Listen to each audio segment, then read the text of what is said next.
आपण हे आधी स्वच्छ धुवून घेणार आहोत. त्यामध्ये हे 2 बटाटे असे वॉश करून घ्यायचे.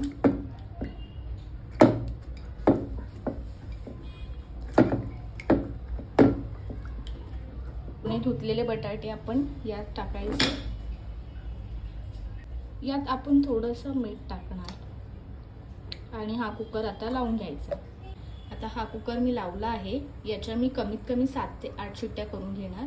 त्यानंतर आपण बघूया आपले छोले कसे उकडतात.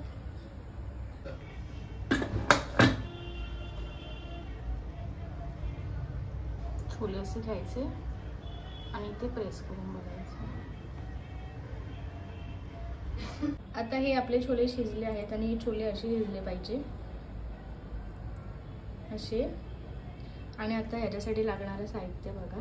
कांदा 1 कापला आहे, कोथिंबीर, हे शिजवलेले बटाटे त्याचे तुकडे, हे 1 बटाटा मॅश केला आहे, हे आहे आलं लसूण ठेचून घेतलं आणि हा आहे 1 टोमॅटो आहे, कढीपत्ता आणि हे सगळे मसाले आहेत. यात थोडीशी तिखट, मीठ, हळद आणि धना पावडर आहे. आता फोडणीसाठी आपण यात थोडं तेल घालणार आहोत.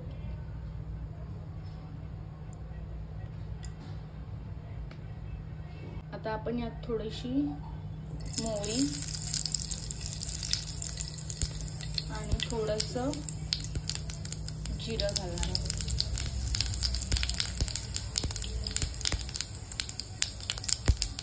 याच्यानंतर आपण यात घालणार आहोत कांदा.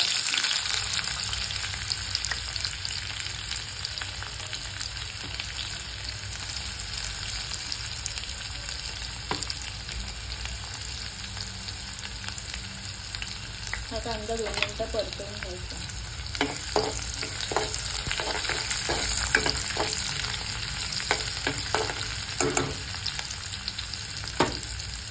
आता आपण यात कढीपत्ता घालणार आहोत. आता आपला कांदा परतला आहे. आता यात आपण टाकणार आहोत कढीपत्ता.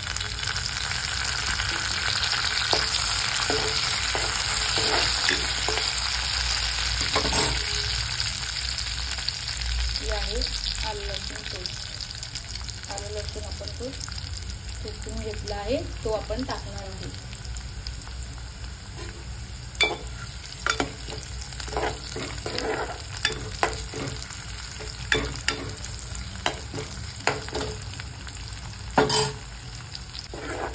हे आपलं सगळं परतून झालं आहे. आता आपण याच्यामध्ये घालणार आहोत टोमॅटो.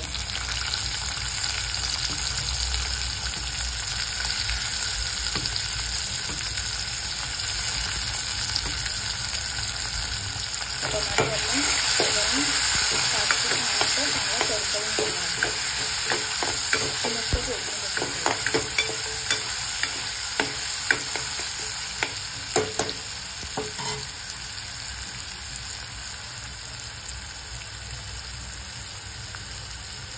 आता आपण यात सगळे हे जे मसाले घेतले होते ते घालणार आहोत.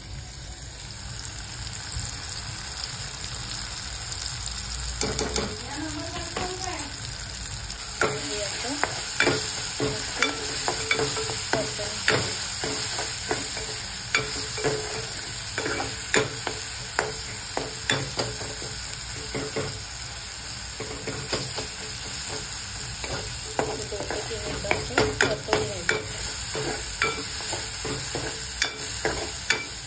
तुम्हाला या भाजीसाठी वाटण्याची काही गरज नाही. मला घालायचं असेल तर तुम्ही सुद्धा खोबऱ्याचा ओला खोबऱ्याचा काही वाटण घालू शकता. पण मी वाटण बिना वाटणाची भाजी बनवणार. आता आपण हे मॅश केलेला बटाटा त्याच्यात घालणार आहोत.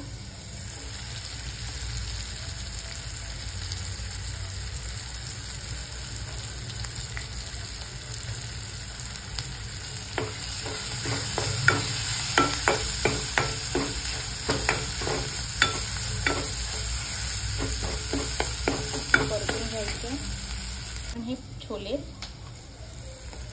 याच्यामध्ये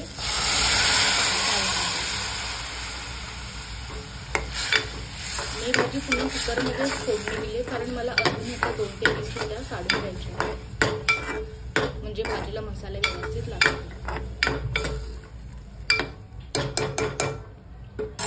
यात आपण हे चिरलेले जे बटाटे होते ते घालणार आहोत. हे शिजवलेले बटाटे आहेत.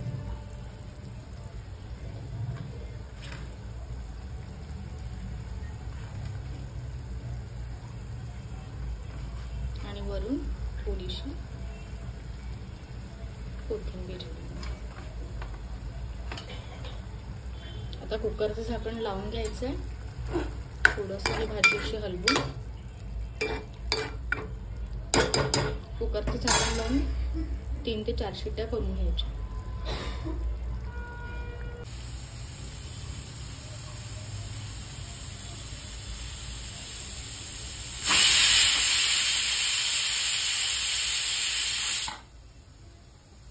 ओके, तर आता बघूया. ओके, आपली भाजी तयार आहे. मस्त बटाटा स्मॅश करून टाकल्यामुळे याला अशी ग्रेव्ही सुद्धा आली आहे. तुम्हाला काही गरज नाही वाटण घालायची. तुम्ही नुसत्या विदाऊट ग्रेव्ही सुद्धा भाजी करू शकता. बघा किती छान झालेली आहे. तर ही भाजी आहे खायला तयार.